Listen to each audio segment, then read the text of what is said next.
Ito ay naging pambihira sa mga tuntunin ng pagkilos sa gitnang silangan. Nasa hadika. Isang impyerno ng isang linggo, hindi ba? Ngayon, kung naniniwala ka na ang Iran ay nagbigay ng mahabang kasaysayan ng mga ambisyon sa mga sandatang nuklear, o kung ano ang gusto mong makita mula sa kanila upang patunayan na ginagawa nila, at anong uri ng mga pagpupulong ang hinahanap ng iyong administrasyon sa susunod na linggo kasama ang Iran. Kaya gustong makipagkita ng Iran. Tulad ng alam mo, ang kanilang mga site ay tinanggal. Napakasama ng mga nuclear site nila. Sila ay ngayon ay napatunayan. Nagkaroon kami ng ilang fake news saglit. Ang parehong mga tao na sumaklaw sa Hunter Biden laptop ay mula sa Russia. Ang parehong mga tao na gumawa ng 3 o 4 sa Russia panloloko. Hindi, teka, makinig ka lang. Nakaisip sila ng isang bagay na nagpaantala sa kredito ng ating magagaling na mga piloto at ng mga dakilang Amerika na ito. Ang ibig kong sabihin, sila kung anong talento yon at tinamaan nila ito sa mismong lugar. 52,000 talampakan. Isipin mo ito, madilim, walang buwan, wala kang makikita. At natamaan nila ang pinto ng refrigerator. Tulad ng sinasabi nila, iyon ay ang laki ng isang target at napakalaki at ito ay kamanghamanghang kung ano ang ginawa. Kami lang ang makakagawa nito. At kinuha din namin ang 2 sa iba pang mga site bilang karagdagan doon. Tinapos namin sila. Iyon ay isang napakasamang intensyon. Naniniwala ako na at muli sasabihin ng oras, ngunit hindi ako naniniwala na pupunta sila. Bumalik sa nuclear anumang oras sa lalong madaling panahon. Gumastos sila ng higit sa $1 trilyong sa nuclear at hindi nila ito pinagsama-sama. At walang inilipat mula sa site sa pamamagitan ng paraan. Ang paggawa nito ay lubhang mapanganib. Ito ay napakabigat na material.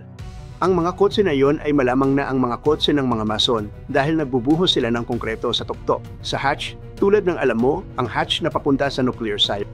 Nais nilang palakasin ito at mayroon silang ilang mga mason doon na nagbubuhos ng konkreto. Obliterated pala ang konkretong iyon. Saktong tumama ito sa semento. Sa palagay ko, hindi ito nagkaroon ng pagkakataong matuyo, ngunit ang lahat ay nasa ibaba. Ito ay nasa ilalim ng milyon-milyong toneladang bato.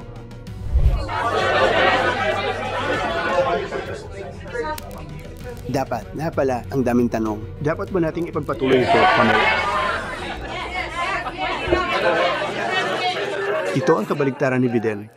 Biden ay kukuha ng kalahati, isang tanong, at aalis siya nang hindi ito sinasagot. Sige na. Ikaw, Sabihin mo kapag boring na. kung Iran ay Pag-airan ka. hindi na walang anumang pag-aalinlangan o pagtatanong, ganap na walang tanong, sa isang paraan na hindi na kailangan pang magtanong, lubos na malinaw at hindi na kailangan ng anumang paliwanag, Talagang, ito. ay kailangang Maging hindi ka panipaniwala. Ngunit alam mo ang aming. Hindi ka panipaniwalang mga flyer at ang aming tinatawag ko silang mga kuha. Ang mga lalaking ito ay hindi ka panipaniwala. Isipin mula sa 52,000 talampakan, natamaan nila ang katumbas ng pinto ng refrigerator. Talagang tinamaan nila ito sa gitna, kaya mas maliit ito kaysa doon. At bomba ng bomba, palalim ng palalim sa sabog. Hindi ka panipaniwala, hindi ka panipaniwalang bagay. Hindi ko alam kung narinig mo ang general. Napaka-impress niya. Pagtataas ng tungkod. Alam mo, siya ang tumalo sa ISIS para sa akin. At ginawa niya ito sa loob ng ilang linggo. At sinabi sa akin na tatagal ito ng 4 o 5 taon. At kapag nakuha ko ang trabahong ito, lagi kong sinasabi, kung makuha ko ang trabahong ito, ilalagay ko ang taong iyon bilang pinuno ng pinagsamang mga punong tauhan at si Dan Kane. And when I heard his name was Raisin, his nickname is Raisin. Raisin Kane, sabi ko, you got to be kidding. Kaya't nagustuhan ko siya sa simula pa lang, ngunit pinatalsik niya ang ISIS sa isang oras na walang sinumang naisip na posible. At nang matapos ang pag-ataking ito at na din matabumpay, sinabi ko, ngayon alam ko na kung paano mo napabagsak ang ISIS ng napakabilis. Ngunit mayroon kaming pinakamahusay na mga tao, mayroon kaming pinakamahusay na kadamitan sa mundo. Habang nagpapatuloy ka sa mga negosasyon at pakikipag-usap sa Iran, humihingi ka ba? Hindi lamang na walang produksyon ng uranium sa loob ng Iran, kundi pati na rin ang Iran ay ibabalik ang lahat ng umiiral na stockpile ng Iranian. Well, alam mo, medyo maaga kami para dyan, pero may ganyan, gagawa kami ng ganyan. Hayaan. Sinasabi ko sa loob ng 25 taon, kahit bilang isang sibilyan, hindi mo maaaring hayaan silang magkaroon ng armas nuklear. At iyon ang nangyari. Nabura na. Ilang taon pa bago sila makapagpatuloy. At talagang iniisip ko na ito na marahil ang huling bagay. Kailangan nilang makabangon mula sa isang impyerno ng isang mahirap na digmaan. Ihilingin mo rin ba na ang ay may ganap na karapatang mag-inspeksyon sa Iran? O isang tao? O isang taong iginagalang natin kasama ang ating sarili. Alam mo, pinag-uusapan namin ang tungkol sa Russia at ginagawa namin yon. Tumawag si Pangulong Putin at sinabi niya, "I'd love to help you with Iran." Sabi ko, bigyan mo ako ng favor, hahawakan ko ang Iran. Tulungan mo ako sa Russia, kailangan nating ayusin ang isang iyon, at sa tingin ko ay may mangyayari doon. Pakiusap. Pangulong Trump, Anthony Merchant mula sa Lebanon. Gusto kong tanungin ka tungkol sa mga banta ng mga kaalyado at proxy ng Iran na tumatakbo sa Iraq. Pinagbabantaan nila ang iyong buhay. Kaya ano ang masasabi mo tungkol dyan? At tungkol sa Lebanon, dahil ang Hezbollah ay bahagi rin ng mga kaalyado ng Iran. Mayroon bang anumang time frame sa Lebanon tungkol sa pagdisarma sa Hezbollah sa Lebanon? Ang Lebanon ay isang magandang lugar. Kasama ang mga makikinang na tao. Alam mo, kilala siya sa mga profesor at doktor at nagkaroon ng hindi kapanipaniwalang kasaysayan. At sana maibalik natin ito muli. Hinirang ko lang ang isang kaibigan ko na Lebanese. At hindi ko alam na Lebanese pala siya. 20 years ko na siyang kilala. Napaka matagumpay na tao. At hinirang ko lang siya. At sabi ko, bakit mo gusto yon?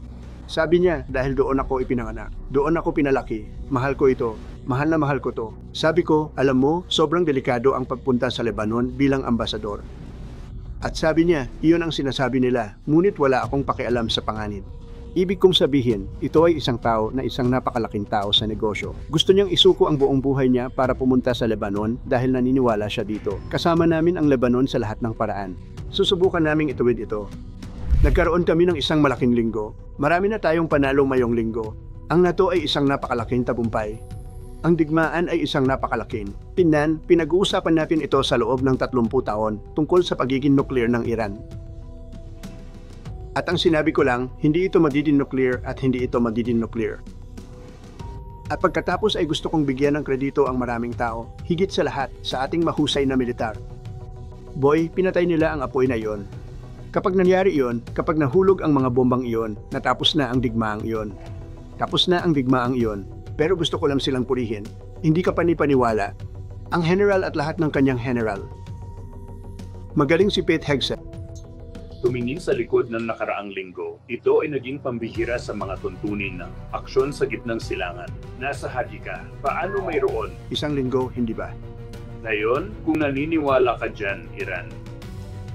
Nagtataka ako, Ginoo, kung naniniwala ka na ang Iran ay sumuko sa mahabang kasaysayan ng mga ambisyon sa sandatang nuklear. Kaya gustong makapagkita ng Iran. Tulad ng alam mo, ang kanilang mga site ay tinanggal. Napakasama ng mga nuclear site nila. Sila ay, ngayon ay napatunayan na. Nagkaroon kami ng ilang fake news saglit. Ang parehong mga tao na sumaplaw sa Hunter Biden laptop ay mula sa Russia. Ang parehong mga tao na gumawa ng 3 o 4 sa Russia panloloko. Hindi, teka, makinig ka lang. Nakaisip sila ng isang bagay na nagpaantala sa pagkilala ng ating mahuhusay na piloto at ng mga mahuhusay na Amerikanong ito. Ang ibig kong sabihin, anong talento yon? At tinamaan nila ito sa mismong lugar, 52,000 talampakan. Isipin itong madilim, walang buwan, wala kang makikita. At pinindot nila ang pinto ng refrigerator, gaya ng sinasabi nila. Iyan ay ang laki ng isang target. At napakalaki at nakakamangha kung ano ang ginawa. Kami lang ang makakagawa nito. At kinuha din namin ang 2 sa iba pang mga site. Bilang karagdagan, tinapos namin ang mga ito. Iyon ay isang napakasamang intensyon. Naniniwala ako na at muli sasabihin ng oras, ngunit hindi ako naniniwala na babalik sila sa nuclear anumang oras sa lalong madaling panahon. Gumastos sila ng higit sa $1 trilyong sa nuclear at hindi nila ito pinagsama-sama at walang inilipat mula sa site sa pamamagitan ng paraan. Ang paggawa nito ay lubhang mapanganib. Ito ay napakabigat na material. Ang mga kotse na iyon ay malamang na ang mga kotse ng mga mason dahil nagbubuhos sila ng konkreto sa tuktok, sa hatch, tulad ng alam mo, ang hatch na papunta sa nuclear site. Nais nilang palakasin ito at mayroon silang ilang mga mason doon na nagbubuhos ng konkreto. Obliterated pala ang konkretong iyon. Saktong tumama ito sa semento. Sa palagay ko, hindi ito nagkaroon ng pagkakataong matuyo, ngunit ang lahat ay nasa ibaba. Ito ay nasa ilalim ng milyon-milyong toneladang bato.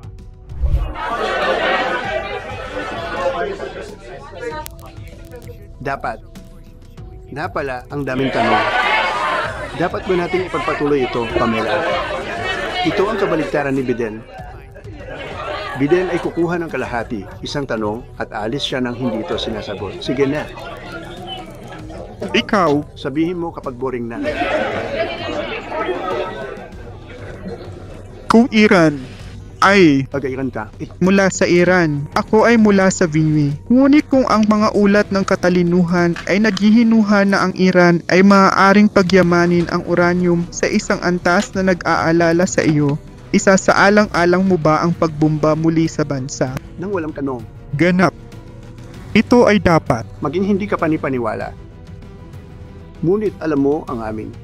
Hindi ka panipaniwalang mga flyer at ang aming, tinatawag ko silang mga kuha. Ang mga taong ito ay hindi ka panipaniwala. Isipin mula sa 52,000 talampakan, natamaan nila ang katumbas ng pinto ng refrigerator. Talagang tinamaan nila ito sa gitna, kaya mas maliit ito kaysa doon. At bomba ng bomba, palalim ng palalim sa sabog. Hindi ka panipaniwala, hindi ka panipaniwalang bagay. Hindi ko alam kung narinig mo ang general. Napaka-impress niya. Raisinton, alam mo, siya ang tumalo sa ISIS para sa akin. At ginawa niya ito sa loob ng ilang linggo. At sinabi sa akin na tatadal ito ng 4 o 5 taon. At kapag nakuha ko ang trabahong ito, lagi kong sinasabi, kung makuha ko ang trabahong ito, ilalagay ko ang taong iyon bilang pinuno ng pinagsamang mga pinuno ng staff. At si Dan Kane. At nang marinig ko ang pangalan niya ay Raisin, ang palayaw niya ay Raisin Kane. Sabi ko, magbibiro ka. Kaya't nagustuhan ko siya sa simula pa lang. Ngunit pinatalsik niya ang ISIS sa isang oras na walang sinumang naisip na posible.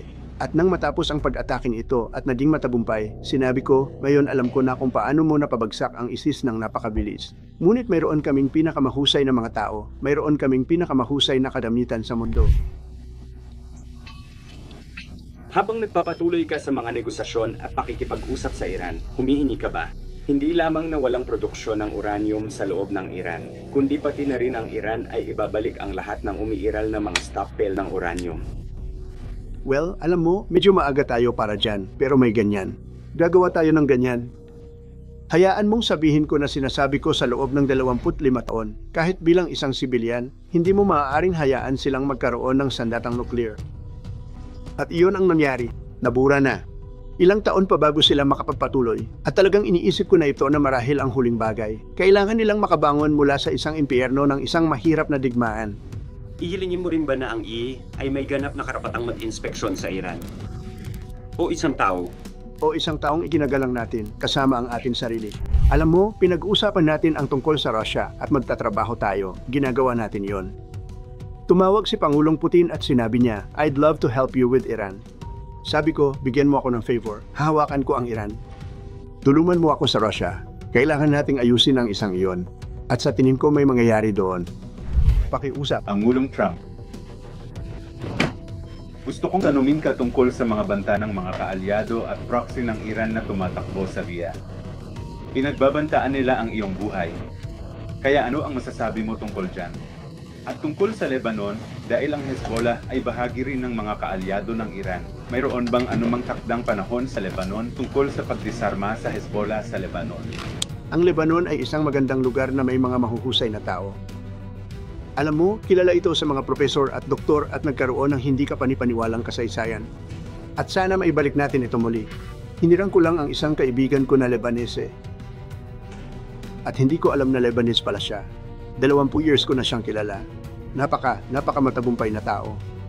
At hinirang ko lang siya. At sabi ko, bakit mo gusto yon? Sabi niya, dahil doon ako ipinanganak. Doon ako pinalaki. Mahal ko ito. Mahal na mahal ko to. Sabi ko, alam mo, sobrang delikado ang pagpunta sa Lebanon bilang ambasador. At sabi niya, iyon ang sinasabi nila. Pero wala akong pakialam sa panganin.